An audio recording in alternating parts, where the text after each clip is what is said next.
we'll go to our next speaker. I personally think he doesn't need any introduction, but for those who doesn't know who that is, Philippe is a top-notch security expert with a Ph.D. from KU Leuven. So he's like a real scientist, you know. And wow, but COVID was also real, and Philippe unfortunately couldn't join in person out of precaution. So we will see his talk on the screen here, and still can learn about those famous trusted types. So, internet for the win, and we can start a recording. Hi everyone, I hope you're having a great time at NGBE. I really wish I could be there because I really love the conference and it's an absolutely amazing place to be. Unfortunately, the circumstances are what they are, but nonetheless, I'm here to talk about securing Angular applications with trusted types. I'm Philippe De Ryck, image source none, on error alert, oh my god. Well, not really though, my name is not that complicated, but you can kind of recognize what's going on here. If you've ever looked at cross-site scripting, you can see that this is a textbook cross-site scripting attack vector.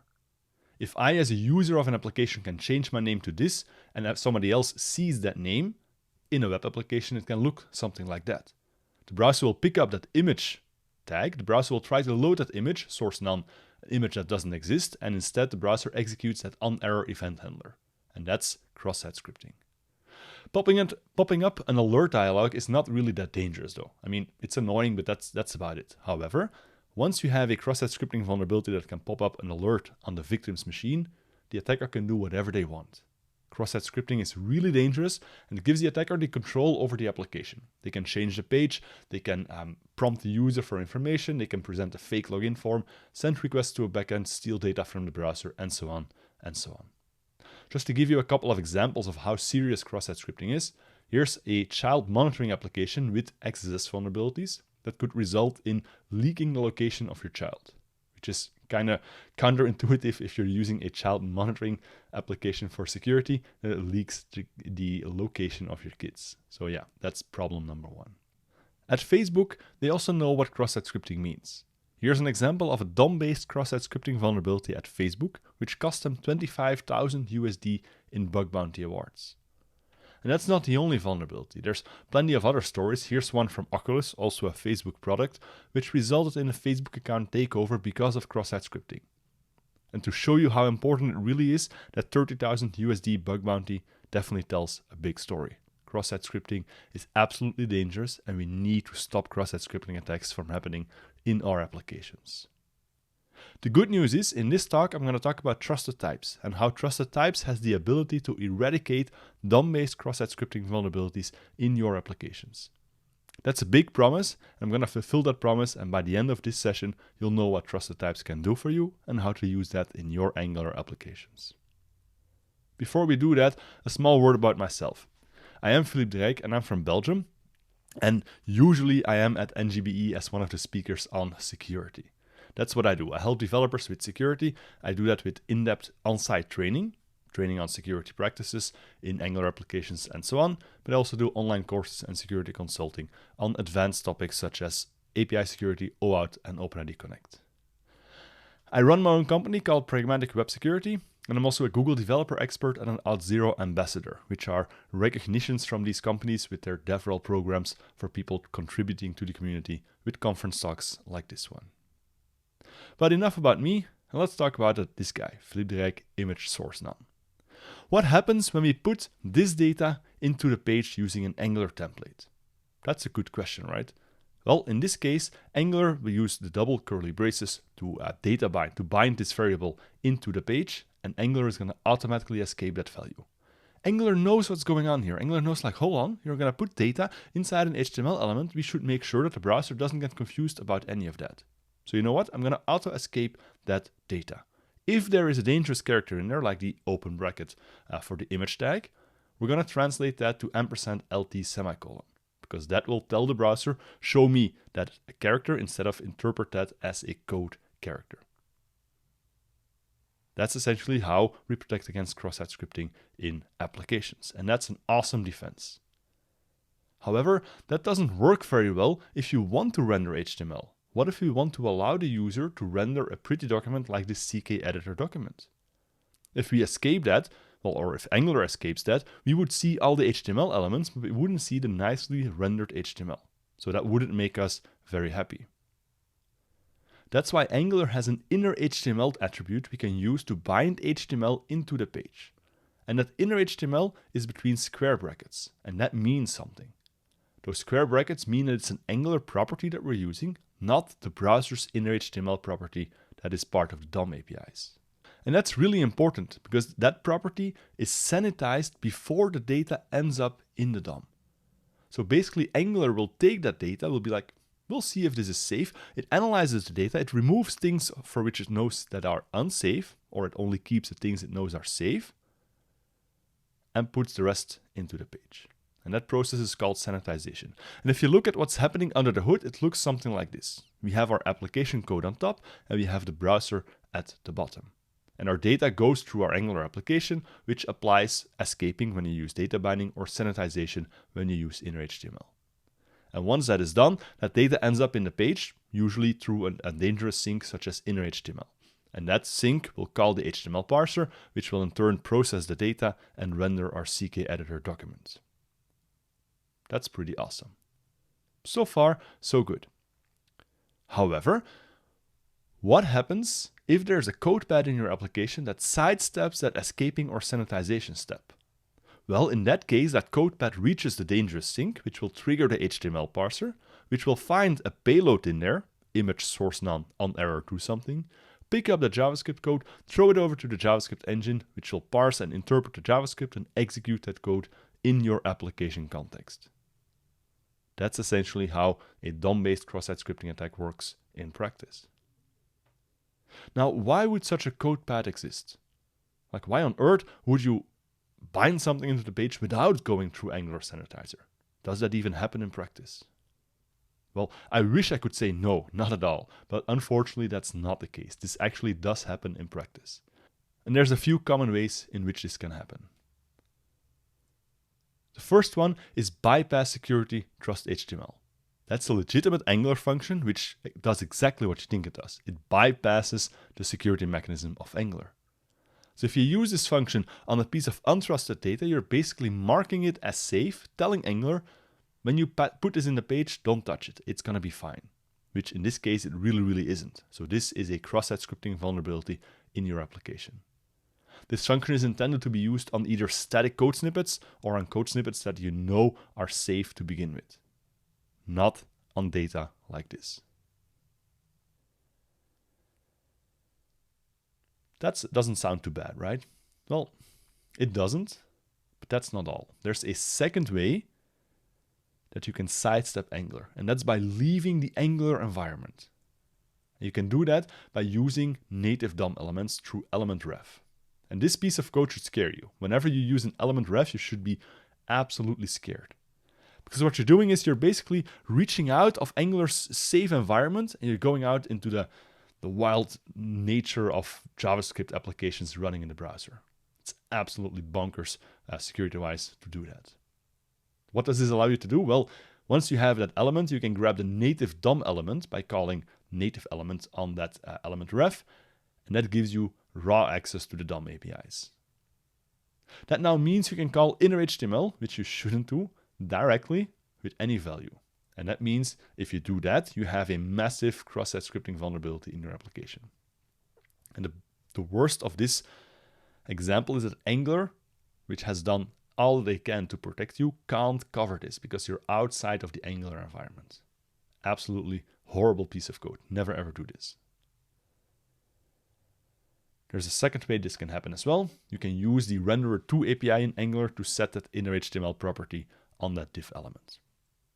Different piece of code, but the same effect. Input value will be assigned to inner HTML, causing a cross-site scripting vulnerability.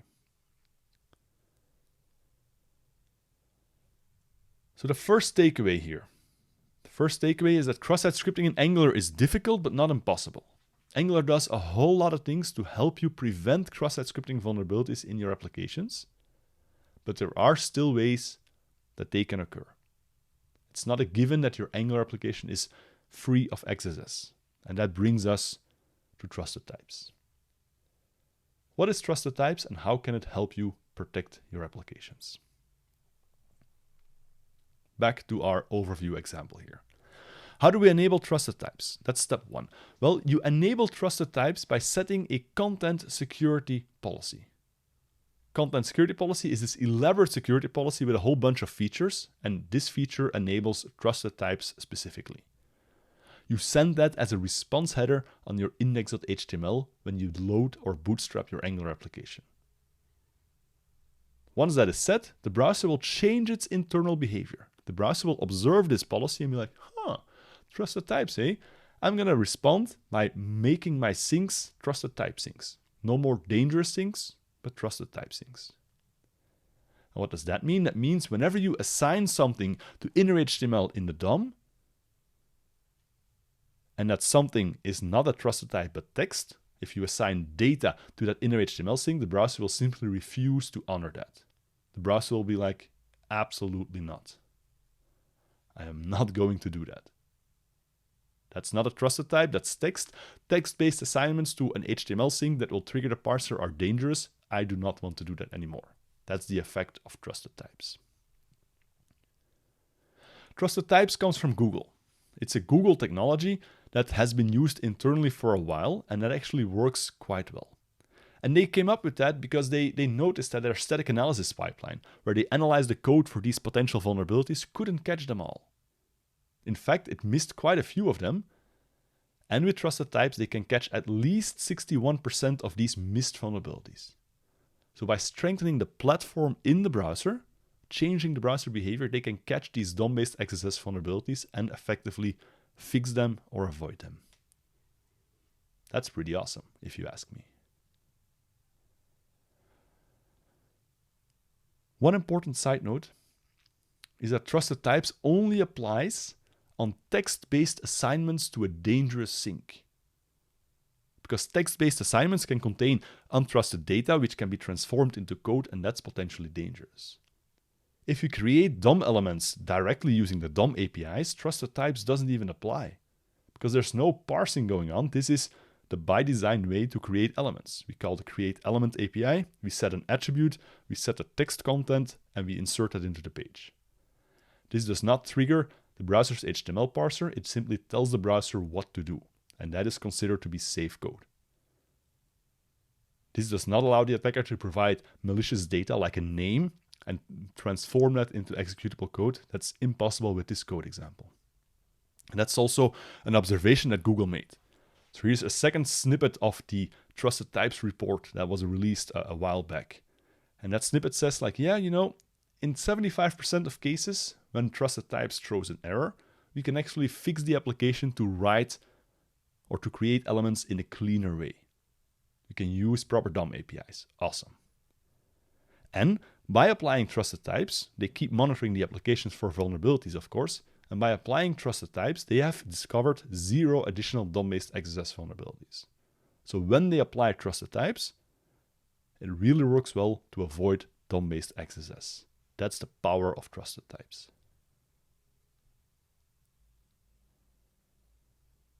Let that sink in for a minute. Of course, using DOM APIs is fine if you want to create an element yourself, but what do you do when you get this from the user? How the hell do you create that in a safe way? Well, you don't, basically. This is not how that works. You can't really take a CK editor document as input and transform that into API calls to the DOM. This is where you actually need inner HTML to make that work. So how can we enable inner HTML with trusted types in Angular? Good question, right? We don't. We don't because Angular does this by default. Angular has built-in support for trusted types. Awesome. Seriously, since Angular 11, they added this in Angular 11, it became very useful in Angular 12, and it's just enabled, not enabled, supported by default. All you need to do is enable that Angular trusted types mechanism and you're good to go. So how do you do that? Well, you set that content security policy header. You add line 2, require trusted types for script that enables trusted types. And the third line says trusted types Angular. It enables the Angular specific policy for trusted types. That's it. Doing this allows you to use Angular's inner HTML, assign a jQuery document. Angular will sanitize that, assign it into the DOM in a safe way, and render that CK editor document. That, in my book, is pretty awesome. I can hear you thinking. Yes, I can hear you thinking in the future because this is pre-recorded. I can hear you thinking like, how the hell, what do we gain here? Because this is the same slide as we saw in the beginning of this presentation. Angular did that by default, so what the hell do we gain by using trusted types? And that's a good question. And what we gain is basically the assurance that no data will ever end up in an HTML parser without going through a trusted types policy first. So if somebody makes a mistake, if somebody uses bypass security trust HTML or uses those element refs to get to the DOM APIs directly and assigns data, the browser will simply refuse to do that. The browser will be like, no, you have enabled trusted types and this is not a trusted type piece of data. I am not going to assign that to inner HTML. And the problem goes away. So what you gain is basically the assurance that all assignments to inner HTML have to be a trusted type. That assurance is not a strict security mechanism because trusted types doesn't automatically secure your data. It's just a type annotation on a piece of data. So instead of a string, you have to provide a trusted type. And the only way to get a trusted type is by feeding that to a trusted types policy. So what trusted types really does is type checking your data. It says, hold on, this text has not been passed through a trusted types policy. Are you sure you want to do that? Well, I'm not going to do it. If you want to do that, make it a trusted type first. And that's the security nudge that you need to be like, okay, how do I make it a trusted type? Oh yeah, I can pass it through the sanitizer to make it safe. Or through a custom trusted types policy. That's also an option. But in Angular, you typically don't need that. Pretty great, if you ask me. There's one caveat. I really hate talking about this, but I kind of have no choice because you're going to run into that anyway. If you use the bypass security trust HTML function, Angular is not going to allow to do that by default. You have to enable that explicitly when using trusted types, and you do that by adding the Angular #unsafe bypass policy as well. Now this is dangerous, because if you do that, you re-enable the use of bypass security trust HTML. And that means if somebody in your application uses that in an insecure way, you still have a vulnerability. So I strongly recommend against the use of this trusted types configuration, and I also strongly recommend against the use of bypass security trust HTML. If you need to use that anyway, you are responsible for making this secure. And you can do that by using either the Angular built-in sanitizer yourself or a custom sanitizer such as DOM Purify. But adding this to your trusted types policy configuration allows the use of bypass security trust HTML. So be careful with that. That brings us to another takeaway. Trusted types avoids unsafe DOM assignments. Basically, by enabling trusted types, we only allow safe assignments. In Angular, that means things that have passed through the Angular sanitizer. Those are safe, and that can be assigned to the DOM. Everything else is not assigned. That's rejected, and that's awesome.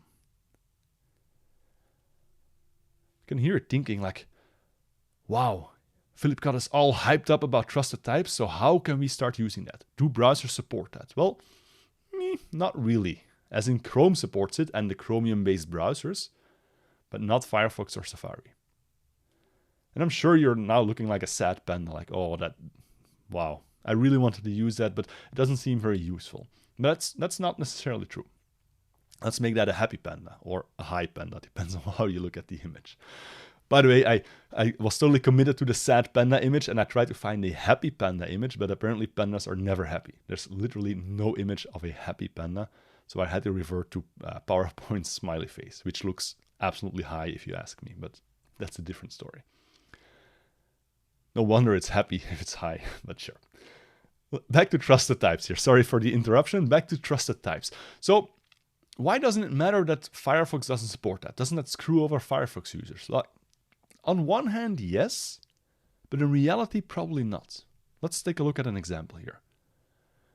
Chrome browser. Chrome supports trusted types. We can enable trusted types when we're developing our application, and Chrome will enforce that. And whenever you do something like this, which is absolutely not recommended, the browser will be, your development browser will be like, what the hell are you doing? No, I'm not going to assign this data to inner HTML. Screw you. Big error. And as a developer, you're going to be like, oh yeah, whoops, my bad. And you're going to fix that issue and do that the right way, the Angular way. And that way, you will have built a more secure application just by having trusted types enabled in development. And you build the secure application, and you deploy that, and a Firefox user comes around and uses that.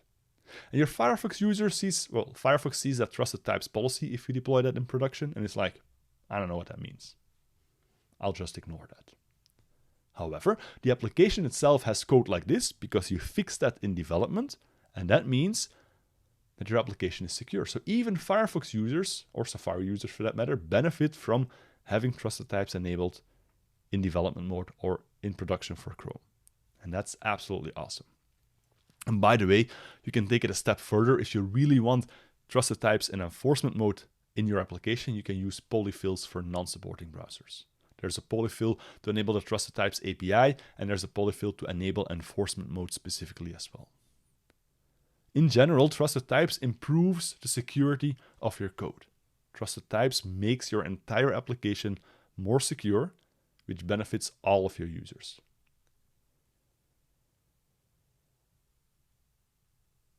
All right. So what do we have now? We have our Angular application. Angular is doing sanitization really well and escaping really well with the curly braces, and we are doing a good job in building secure applications. Awesome. How much of your application code is yours or your colleagues? 2%? Maybe 5%? And everything else is third-party code and dependencies. Well, actually, this slide doesn't really look right. Maybe it's better if I make that a bit bigger, because third-party code and your dependencies are the majority of the code in your application. And what happens if one of these third-party libraries or dependencies contains a vulnerability? We've seen that in Bootstrap, for example. Bootstrap had a feature to set tooltips, and they allowed HTML in that tooltip. And that means if somebody is able to insert a button with a tooltip, Bootstrap would transform that data for the tooltip into executable code, triggering cross-site scripting vulnerabilities in legitimate applications. And how do you fix that? Well, we can update Bootstrap. Yeah, sure, good luck with that. Well, updating it is one thing, and then fixing all of the existing installations by upgrading to the new version, that's going to be a massive challenge. Nobody ever updates their CSS library, basically.